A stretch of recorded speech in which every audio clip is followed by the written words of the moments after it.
cherches une routine simple, facile à appliquer et efficace pour t'endormir le soir, ne cherche pas plus loin. Dans cette vidéo, on va voir ensemble une routine basée sur les meilleurs conseils et experts du sommeil et sur ce qui a vraiment fonctionné sur moi. La plupart des routines qu'on voit sur YouTube, c'est pas qu'elles sont mauvaises en soi, c'est qu'en fait, il y a trop d'éléments, il y a trop de trucs. Et on ne sait pas qu'est-ce qui est de l'ordre du détail, de ce qui est vraiment important et vraiment efficace. Mais il y a quand même un point que je retrouve et qui est pertinent. Et j'ai donné une image. Le sommeil, c'est pas un interrupteur. C'est plutôt comme une longue piste d'atterrissage sur laquelle ton cerveau doit se poser. Et donc, il faut prendre le temps de se poser. Ce qu'on va faire dans cette vidéo, c'est prendre les principes qui marchent vraiment et les compresser dans une routine simple et réaliste pour qu'elle soit tenable dans le temps. Je vais juste te faire une petite parenthèse si ton but c'est d'améliorer la qualité globale de ton sommeil. Parce que les études sont assez claires en fait. Ce qui va faire vraiment la différence, c'est pas tant juste ta routine du soir, mais c'est plutôt la régularité de tes horaires de sommeil. C'est ça qui va vraiment améliorer la qualité de ton sommeil. Et dans cette chaîne, mon objectif avec Nuit Optimal, c'est de t'apporter les meilleurs conseils pour ça. Alors n'hésite pas à t'abonner si ton objectif c'est de mieux dormir. Je pense pas que tu aies envie de rater la suite. Mais petit disclaimer, si avec tous les conseils que je peux te donner, les problèmes de sommeil sont encore là, alors je te conseille d'aller voir un professionnel de santé pour en parler. Je suis pas médecin, je suis quelqu'un qui a réussi à régler ses gros problèmes de sommeil à force de me documenter et à force de tester sur moi. Et si ton problème à toi n'est pas juste lié à de mauvaises habitudes de sommeil, alors c'est pas juste en appliquant ça que tu vas les régler. Et c'est impératif que tu ailles consulter. Avant de te parler de la routine, on va prendre 2 repères pour pouvoir mesurer si elle est efficace. Le premier, à la louche, tu vas regarder combien de temps à peu près tu mets à t'endormir. Est-ce que c'est 10, 20, 40 minutes? Et le deuxième repère, ça va être ton énergie sur la journée. Tu peux noter tes chiffres en commentaire et puis tu reviens dans une semaine pour voir si ton score il a augmenté par rapport à ça. Alors on va rentrer dans le vif du sujet avec la première action. Celle qui a le plus d'impact pour le moins d'efforts possible. Éloigner ton smartphone du lit. Dès que tu veux commencer ta routine du soir, 1 ou 2 heures avant, tu éloignes ton smartphone, tu ne le touches plus. Tu le branches loin du lit. Pourquoi? Parce que la lumière de ton écran plus le contenu stimulant que tu vas regarder, ça va faire que ton cerveau va rester en mode on.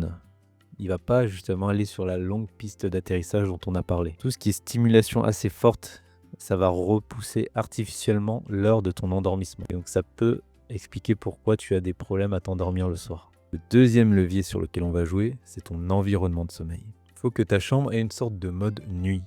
Et ça, on va le faire en 2 actions. Premier point, c'est que tu vas l'aérer pour renouveler l'air, mais aussi pour pouvoir la rafraîchir. Parce que ton corps va mieux s'endormir dans une chambre fraîche. Le deuxième point, c'est que tu vas diminuer la luminosité de ta chambre ou de l'environnement dans lequel tu es. Le but, c'est d'envoyer à ton cerveau un message clair qui est que ça y est, c'est le mode nuit. Et enfin, le troisième point, ça va être tout ce qui est justement activité relaxante pour ralentir encore toute cette hyperactivité que tu vas avoir dans ton cerveau. Donc là, tu n'as pas besoin de rituel mystique ou de faire 1 heure de yoga ou forcément de la méditation, même si je te le conseille. Tout ce qui va te relaxer ou tout ce que tu vas sentir de manière agréable, ça va marcher. Le but, ça va être de s'occuper de ton système nerveux. Pour ça, tu vas simplement faire des activités qui vont te calmer, qui vont t'apaiser. Ton but, ça va vraiment être de relâcher la pression. Mais en général, à cette étape, il y a un truc qui va garder les gens réveillés et qui peut même totalement détruire leur routine du soir. C'est ce côté de flux de pensée permanent. Et pour ça, on va utiliser une technique assez simple qu'on retrouve souvent d'ailleurs dans les thérapies du sommeil, qui est simplement d'extraire ce flux de pensée en le notant. Tu prends un carnet et ton but, ça va être d'écrire dedans tout ton flux de pensée, mais sans te mettre de pression sur comment tu vas l'écrire. Ton but, c'est simplement de te vider la tête. C'est pas d'écrire joli, c'est pas d'écrire de manière structurée, c'est vraiment qu'en fait, ton cerveau ne soit pas vraiment en alerte, qu'il n'ait pas l'impression qu'il doive penser ou réfléchir à des choses. Tu sors tout, tu le poses là. Cette action va permettre d'envoyer le message au cerveau qui est « c'est noté, tu peux lâcher la pression ». Donc rien qu'avec ces 3 actions, ça peut suffire suffisamment pour rentrer dans cet état de sommeil. Et tu vas remarquer que la première action, elle réunit un petit peu le bénéfice des 2 autres. C'est-à-dire qu'en même temps, tu vas diminuer la luminosité que tu vas recevoir au niveau de ta rétine. En plus, tu vas réduire cette stimulation qui va te permettre de faire des choses plus apaisantes en extrayant tes pensées avec la méthode du carnet que je t'ai présentée. Maintenant, qu'est-ce que tu fais si tu es dans ton lit et c'est mort, tu n'arrives pas à dormir? Donc, il y a un principe simple que j'ai pris directement des thérapies du sommeil, que ton lit doit devenir un peu ton sanctuaire du sommeil. Tu dois rien y faire d'autre. Le but, c'est pas d'envoyer un message à ton cerveau qui est que lorsque tu es dans ton lit, tu ne dors pas. Ça, c'est négatif. Si tu passes plus de 20, 30 minutes, 40 minutes à être dans ton lit sans t'endormir, alors il faut se lever. Et tu vas dans une autre pièce, tu recommences le processus dont on a parlé. Et tu vas attendre en fait que la pression de sommeil et la somnolence arrivent de nouveau pour pouvoir aller te coucher. C'est comme ça que tu vas entraîner ton cerveau à voir ton lit comme un signal pour dormir. Et les études cliniques sont assez claires sur ce sujet. Ceux qui vont au lit, entre guillemets, trop tôt, ils dorment moins bien. Et dans l'idéal, il faut se coucher parce qu'on a une vraie somnolence et pas parce qu'il est tard, entre guillemets. Tu ne gagnes pas à te coucher trop tôt, c'est la pression de sommeil qui va compter. Plus tu as été éveillé depuis longtemps, depuis ton réveil, plus ton cerveau a de chances de s'endormir vite. Donc idéalement, tu vas au lit quand tu es vraiment somnolent.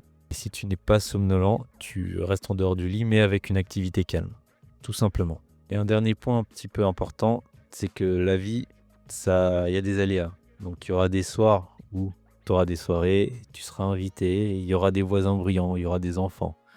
Bref, tu pourras pas du tout tenir ta routine du soir. Ne panique pas, c'est pas grave. Le plus important par contre, ça va être de garder à peu près la même heure de réveil. Il faut pas que tu jettes tout ce système-là juste parce qu'une soirée a dérapé. Tu fais au mieux, tu recommences le lendemain. Parce que les routines du sommeil pour le soir, ça marche vraiment. Il y a des méta-analyses qui montrent que ça augmente de 40 minutes à peu près ton heure d'endormissement.